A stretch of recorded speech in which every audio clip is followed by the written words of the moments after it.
A través de los grupos de trabajo de la Estrategia Valenciana de la Juventud, las entidades vieron que tenían muchos problemas a la hora de reservar zonas de acampada, puesto que hay mucha burocratización, que aparte no hay información suficiente.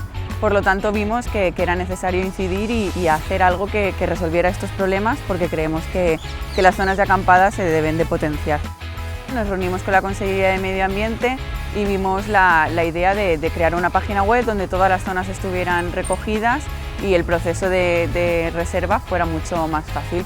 Como la Consellería no podía hacerse cargo directamente de crear esta página web, realizamos un convenio y gracias a todas las entidades y el equipo técnico pues, se ha podido desarrollar esta página.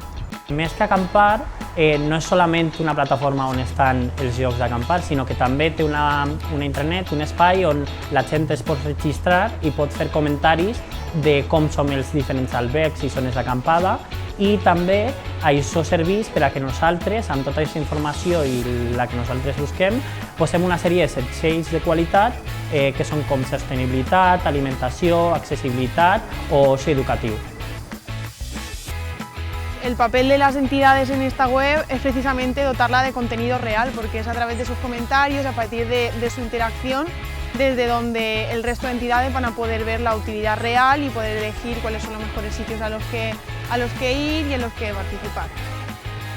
Esta plataforma nos ayuda en juniors a la hora de buscar campamentos y lugares donde poder realizar actividades en el medio natural, y además ayudaría a los centros a tener recomendaciones de otros grupos que hayan participado anteriormente en esos o que hayan visitado esos lugares con anterioridad.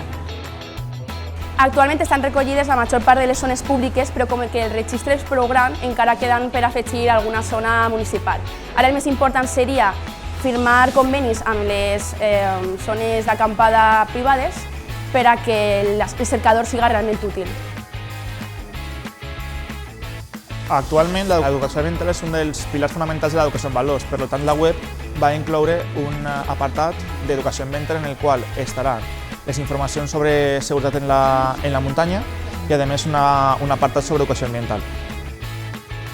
És important posar en valor els recursos naturals que tenim al nostre abast, arreu del territori, però no només per gaudir-los i aprofitar-nos, sinó per aprendre del seu valor educatiu, aprendre a cuidar-los i a gestionar-los d'una manera coherent i sostenible.